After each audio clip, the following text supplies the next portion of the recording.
All right. Thanks for tuning in. We're going to continue on with our series. This will be part 3 of the Homosexual Overthrow and Spirit of Jezebel series. We're going to get right into it. I'm going to be reading a commentary to open up from Bible Gateway. And as you can see on the screen here, we're going to be dealing with who Jezebel was and some of the things that she did. There'll be scripture references from First Kings and Second Kings. You see the scriptures here. I'll post the links to the pages here in the notes of the video. But getting into it, name meaning. This heartless woman with a bloody history belied the name that she bore. For Jezebel means chaste or free from carnal connection. But by nature she was a most licentious woman. She was a voluptuary with all the tawdry arts of a wanton woman. Thus no name could have been more inappropriate for such a despised female. Family connections. She was the daughter of Ethbaal, king of the Zidonians, and both king and priest of Baal worshippers. The Phoenicians were a remarkable race and outstanding as the great maritime peoples of the ancient world, but they were idolaters who regarded Jehovah as only a local deity, the god of the land. Their gods were Baal and Ashtaroth or Astarte, with their innumerable number of priests, 450 of whom Ahab installed in the magnificent temple to the sun god he had built in Samaria. Another 400 priests were housed in a sanctuary Jezebel erected for them and which she had fed at her own table. Cruel and licentious rites were associated with the worship of Baal. Jezebel sprang from an idolatrous stock, the same source which afterward produced the greatest soldier of antiquity, Hannibal, whose temper was not more daring and unforgiving than hers. It was this heathen woman who married Ahab, king of northern Israel, and who in so doing was guilty of a rash and impious act which resulted in evil consequences. As a Jew, Ahab sinned against his Hebrew faith in taking as his wife the daughter of a man whose very name, Ethbaal, meant a man of Baal.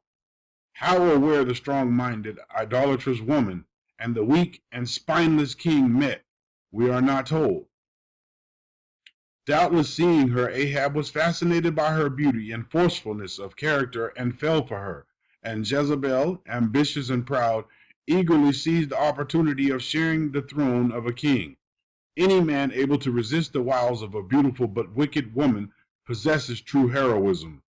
Joseph succeeded against the lovely yet lustful wife of Potiphar, but Caesar and Antony, after conquering almost the entire world, were conquered by the fair but foul Cleopatra.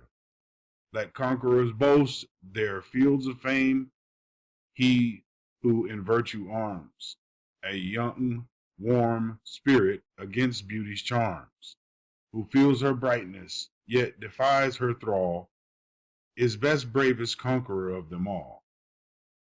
Ahab, captivated by Jezebel, took her to wife and went and served Baal and worshipped him.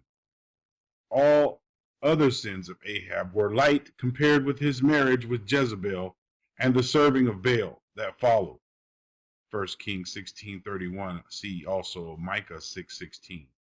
For over 60 years, idolatry had made terrible inroads upon the life and ways of the Hebrews and meant more to them than the breaking of the first 2 commandments of the law. It produced spiritual and moral disintegration, which was accentuated by Jezebel's determined effort to destroy the worship of Jehovah.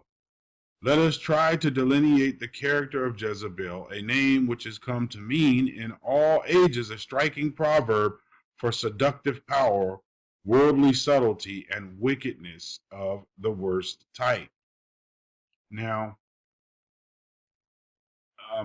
I think it was interesting to open that way. Not interesting, but important to open that way, because a lot of people don't know who she really is or what she was really about, or why when people talk of a licentious and wanton woman, a woman with questionable morals, they always refer to Jezebel, because She's right up there with Semiramis, Nimrod's wife.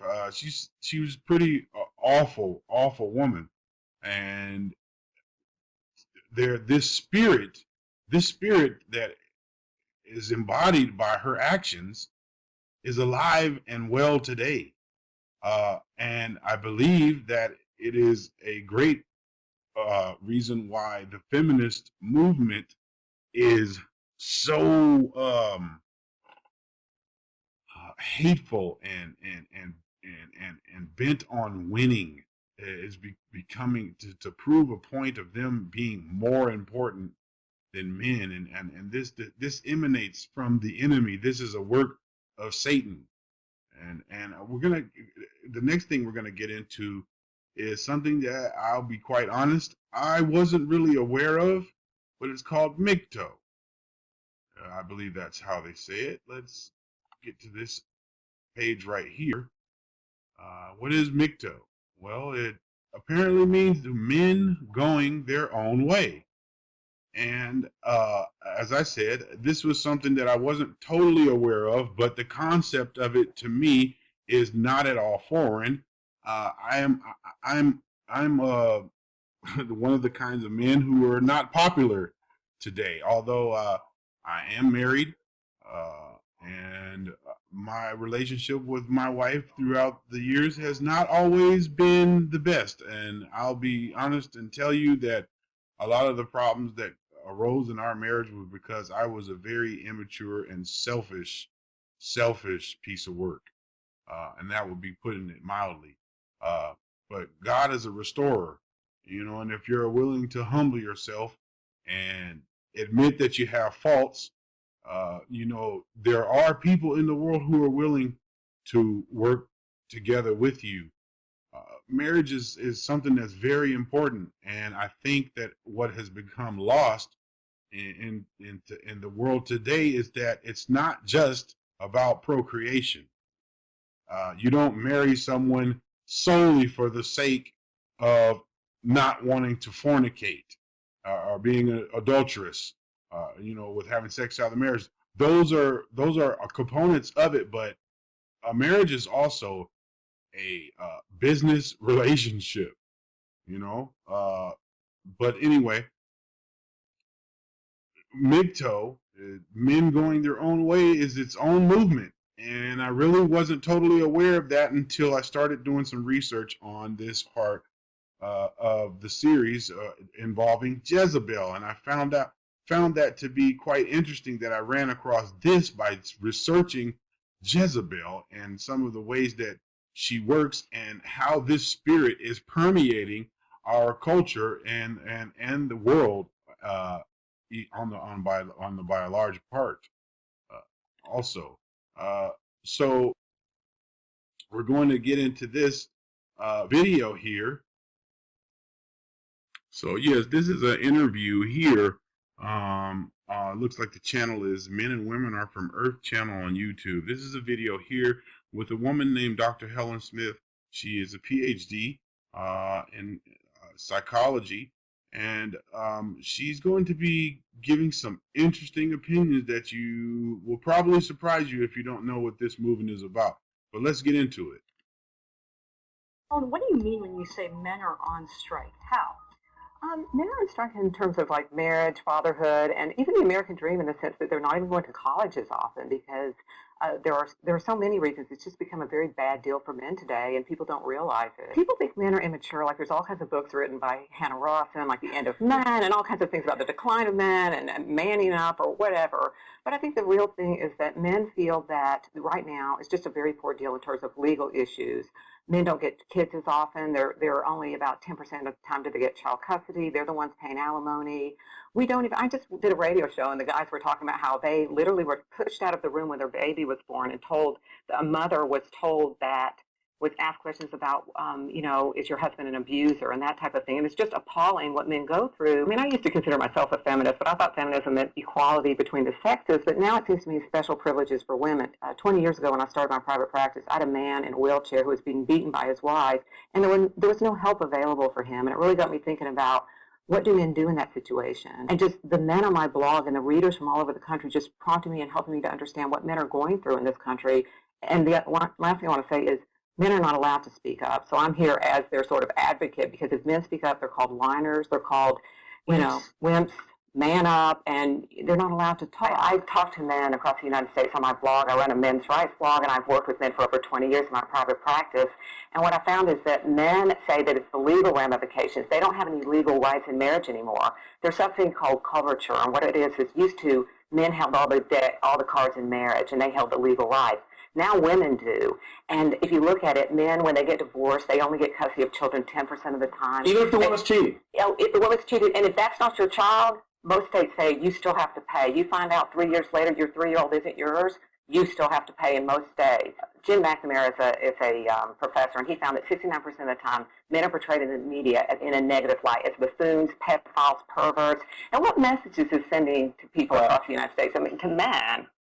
So you give some tips about what men can do to fight back. For example, stop letting women control the dialogue. That's the most important. Yes. Well, women now, in fact, here I am a woman, at least you're a man, and 2 women are talking about it, but women control the dialogue. Most of the articles and things about gender are written by women, or they're written by men who have a feminist bent. Men need to stand up and say, you know what? I'm going to write about it, I'm going to talk about it, and quit being quiet. Men look at things in terms of cost analysis. And the penalties for marriage are so high, and the rewards now are so low. First of all, there's legal costs of marriage. There are so many men now who are just saying, you know what, it's just not worth it to me. I'm going to be stuck paying the alimony, I'm going to be stuck paying for child support. And it's not just legal reasons, it's also psychological ones where men feel that basically they don't really have rights in marriage. Women hold all the cards now in reproduction and all kinds of things, and men don't. Well, that's all true. I mean, I agree with that completely.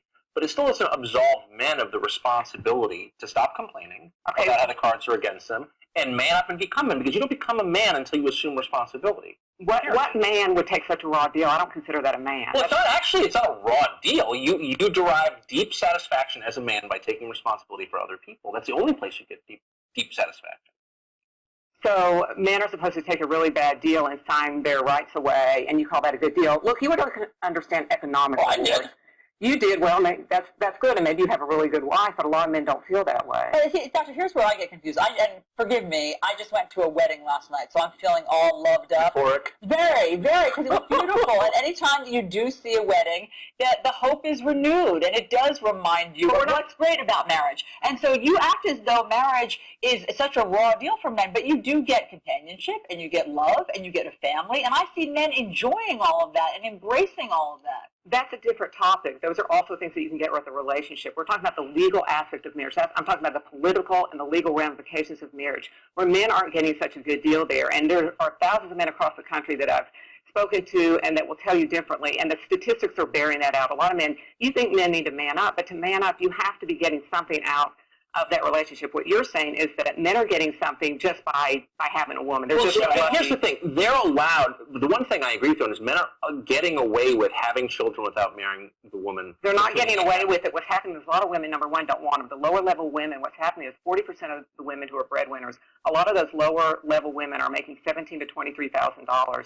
Those women use the government to pay for themselves. They don't want a man. So rather than some men are just opting. That's it. Why hasn't a man written this book? Why hasn't a man written this book? Because men can't speak up. I'm here to speak up because people will actually listen to a woman. It's really unfortunate. I want the next man, and I'm hoping by this book that next man is out there. I want to say something as a man, because this always has frustrated me when I see commercials when men sort of speak up, they're acting like men, right? And all these commercials are out there where the man's like the lazy guy on the couch. But look what the culture is doing to the men. The culture is telling men, you are no good. You are no good in marriage. You are no good. Even you all are here saying man up to men, and that's a really negative message to be sending to men. But what do you think the solution is? The solution is for us to have fair laws and things for men, and to also, these commercials, we need to look at the culture and say, you know what, quit treating men like trash. Seriously, we treat men very poorly in this society. That's fascinating to me. We'll continue in part 4. Stay tuned.